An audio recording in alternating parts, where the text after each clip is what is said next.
because we've got our next one. Our eighth ultimate CEO. Our eighth ultimate CEO prepared for this by telling me she wasn't going to revise and spend time preparing. She was going to go out partying in Orlando, pull an all-nighter, drink shots till she couldn't see, and then run up to the stage. Was that the case? Excellent.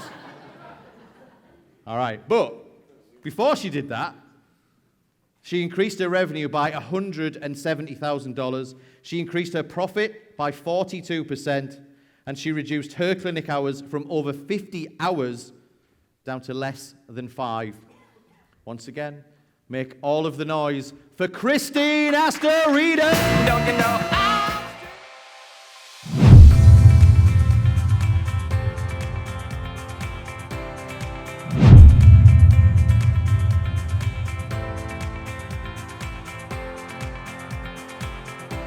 responsible. Enjoy. The lights are really bright. So, great. This is what it's like to face your biggest fears. Anyway,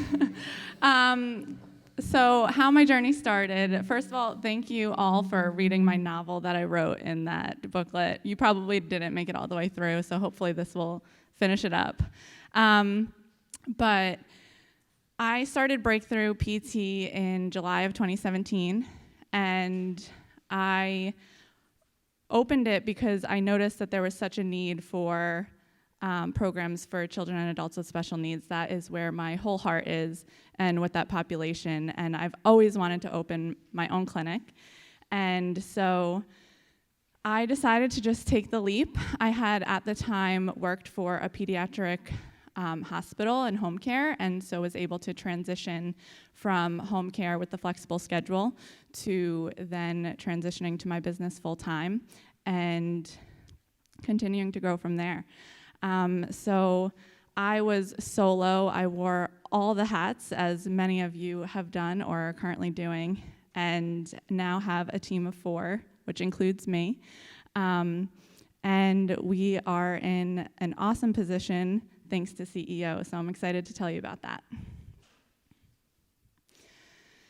So my biggest challenge leading me to CEO was when I opened, I didn't have any marketing system, and I still don't, to be completely honest. But we're such a specialized clinic that we just get word-of-mouth referrals. And we grew so fast, and the special needs community is so tight-knit that people just heard about us and wanted to come, and it was great. And I was seeing so many kids, and I was like, this is so awesome, I'm helping so many families. And until I started to get really drained. And many of you have children, so I'm sure you know that kids suck the life out of you. And transferring and lifting and having to put cones on your head all day and be talking a silly voice becomes really draining when you do that for over 50 hours a week. And so I have bigger goals for this business, and I was really interested in CEO, and luckily Paul was like, yeah, come on. And so thank God, because I would have been exactly where I was last year if I had not been in CEO. I was completely stuck in the model. I was seeing clients. We only offered one level of service, so we were just offering one-on-one PT, typically 1-hour sessions, but we also offered intensive programs, which were 3-week programs. And that was it. That was all I offered, and I was drained, frustrated, and so exhausted at the end of every single day. But we were still making money, and I was saving lots of money, and it was really cool to look at it in my bank account. But we didn't have enough cash flow to grow. So I arrived in January's meeting, and when I was prepping this document, I was saying to my boyfriend, I was like, he can't tell me to raise my rates. I will not be that person because I'm at the top of my market, and to the point as my defense mechanism against Paul telling me to raise my rates, I split up into percentages. How many people pay for my services with grants? How many people pay with out-of-network reimbursement? And there was not a single one of my clients that pays fully out of pocket for my services. How could Paul tell me to raise my rates, right? So I went into CEO and said, I'm stuck. I treat all day, every day, holding baby dolls on a treadmill, and I want to grow this business to be something really big, and I don't know what to do about it. And so basically from that first meeting, we discovered that I needed to change my business model. Super easy, quick thing to do, by the way. So it only took till now, but we determined that I needed to have different levels of services. So we expanded our services to not only be one-on-one, but we discussed adding in group classes, which would then be my most profitable service, as well as higher level service for people that wanted to pay more, which I still did not believe that people wanted to actually give me more money. Oh, wait, maybe I should go back to that. There's more to this. So then throughout the journey, I started rumbling with the feelings of, okay, I have to change my business model, I have to change my pricing structure, and ultimately I would come back stuck every single time in CEO because I still hadn't raised my rates. And I will never forget, in July, I sat there in the boardroom and I cried at the table. I legitimately cried in front of these people, and they will vouch for it. Horribly humiliating. And I said I just couldn't grasp the concept of charging these people more money. They go through so much. I am a trusted provider. They can't find providers that they trust. And then I'm gonna say, you have to pay me more and you have to pay on a monthly base. No, we're only doing subscription payments now, and that's it. Otherwise, you can't get service. And that was really, really, really hard for me to put in small terms. I took on the guilt that if a parent had said, okay, well, I can't come here anymore, I can't afford to come to you anymore, that kid was then not gonna be able to get help. And I would picture it in my head of this poor kid that was not getting services because I would look like I just wanted more money and I needed to raise my rates so that I could hire a PT and hire all this staff. And damn, that was really friggin' hard. And everyone in the group was like, well, what is holding you back? What is it? And Paul repeatedly said, you are doing this for them. You are not doing this to them. And I was like, yeah, I know. But I never really believed it. And there was a day after our July CEO meeting, and I started to believe it a little bit, but it was a journey. A day I sat in my office on a Sunday, and I worked out all these subscription-based payment models for my new services, group, one-on-one, whatever else. And my boyfriend was there too, and luckily he's pretty quiet, so it was silence, I could work. And I sat there, and I finally finished the payment model, and it sounds so corny. I knew this would sound really corny, but I like threw my pen down, and I was like, holy shit. And I had to walk out of the room and walk around because I was like, I finally fucking get it. I finally actually believed that I was doing this for them and not to them, and that by changing my entire business model, by raising my rates and doing subscription-based payments, that I will now be able to serve them in such a better way, and I will be able to expand my services to other states. I mean, I have really big goals for this business, and now these kids across the world are gonna get care from Breakthrough PT because I was able to make this a scalable business. And that was my journey through CEO this year, and that was my biggest challenge. So Paul, when he was making us do this PowerPoint, he made us do a number slide, but I really didn't want to do this slide, to be honest, because I feel that this is all the effect. These numbers, the numbers increasing, the clinical hours, whatever else, the revenue is all the effect level. And what the cause is the person that I had to become to make those changes, to see that those numbers change. And that was the real journey. It was a journey of personal growth. I don't even consider the numbers great. Of course, obviously you have to as business owners, but this is all the effect of a very long personal journey this year in 2019 that I took. And as scary as it was, a huge win for us was I didn't have to have a single conversation with any of my clients about switching to subscription-based payment. My sister, who works for me up front, did all of that after multiple conversations we had. And we were able to convert nearly all of everybody with raised rates.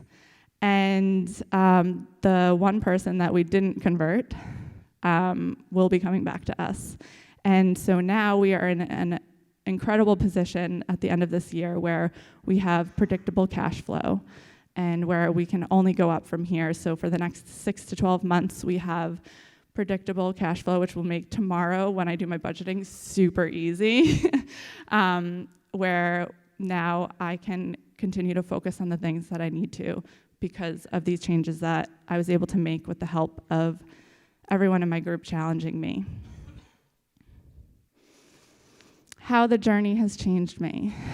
So I promised myself that I wasn't gonna cry up here, so I'm really gonna try. But for me, everything was personal this year, and it's who you become through this journey that changes your business.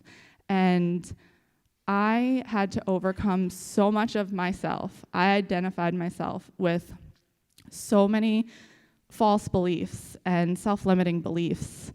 I was so scared that these parents were gonna think, and some probably do, and some people probably still will, think that I'm in it for the money. And that is the furthest thing from the truth. It's so that I can provide care for kids across the world with this treatment. And as hard as that was, I had to see the bigger vision. I had to see that there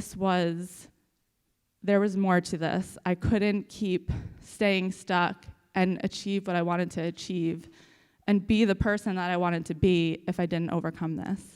And I was scared of failing. I was scared of being in business and being successful and getting money in monthly and having this great bank account and fucking it all up by totally not converting anybody, failing, not being able to get anybody else into the new model, and not being able to provide care to these kids that they deserve. And I was so scared of that I let that keep me stuck for some time. And through this journey, I've gained so much confidence in myself to see past that and to stay bigger picture. I was so stressed out about it throughout the whole year, and I kind of hate that I was like that because I didn't enjoy the journey because I was so fearful. I was so friggin' scared of everything, that I was gonna fuck everything up and that these kids were gonna hate me and these parents weren't gonna give their kids care. And after I finally made that really corny aha moment, I actually started really enjoying every single day. And the days, there still be some times where I have to jump back into treatment and do more hours if we have more clients. And I still love every single piece of it because I have so much clarity of where this business is going now. And that is huge for me. I was able to take my first vacation in 3 years, that's a picture by Mount St. Helen, which was really exciting. And I will now make it a priority how Paul always says that you cannot base your life around you base the business around your life, and I will forever carry that moving forward. And overall, I've learned to believe in myself, and I know that I can change so many more lives and make such a bigger impact in this community with a scalable business model now that I've overcome these fears. And do not get me wrong, there are gonna be so many more fears along the way, and I'm sure that everyone in my group is gonna have to kick me in the ass again in February when we meet again. But we have changed our entire business model. We have raised our rates, and we are still able to serve the population in such a unique way and serve these families in such a unique way. And I couldn't be more fulfilled with that. So a look into 2020. So the plan is to hire another PT in Q1, and I will completely be able to step out of client care. Really cool and exciting. And hopefully double in revenue, that's the goal. I didn't put this on here, but develop a marketing system, because I literally have done no marketing to get my business to where it is today. I probably shouldn't be admitting that, but so now I actually have to go back to Accelerator, which was the first course I took with Paul anyway, and actually learn some stuff. I'd love to save money for expanding to a larger space and take 2 vacations, not including CEO or mastermind events. What I've learned about myself. So I've learned that self-awareness is everything, that the more that you can reflect on who you are and why you behave the way that you behave, you understand people so much better. Understanding yourself so much better allows you to respond. It allows you, it puts you in so much more control. You don't react to things the way you used to. You have a better understanding of people, and you have less expectations of others. And it has significantly changed not only my business, but my whole entire life, my relationship, my family relationships, and it has taken me to a new level of fulfillment that I didn't even think was possible. Again, how to believe myself instead of identifying myself with what others could and will think of me. I've always struggled with self-confidence, and I think that moving forward, having that bigger picture vision of this business and where it will go will allow me to it's never going to be easy, but to just keep pushing forward regardless, because you have the faith and belief in yourself that you can and will be successful, and that I think I finally believe that I actually deserve the success that I've achieved so far. And truly understanding that I cannot help every child and family that comes to me, that I'm going to face judgment, but I'll be able to serve so many more families because of it. And that is my CEO story. I just want to say, like how Paul has mentioned earlier today, like how bad do you want it, and how bad do you see the bigger vision for yourself and for your business, and what are you going to sacrifice to get it? That was my story this year, and I've had to sacrifice a lot of pieces of me that I didn't know that I needed to, and never be afraid to keep doing that, because we all will have to change who we are to keep moving forward. And if you really believe that something is possible and that you have these huge goals, then you can do it. You're just going to have to become a different person to get there, and it's going to be painful. But if I can do it in a very long period of, what is it, November, 11 months, you can do it too. And so I just want to say thank you to my CEO group and Paul for believing in me and for supporting and challenging me through this entire journey and dealing with my very emotional self. So thank you so much, and thank you for listening to my story.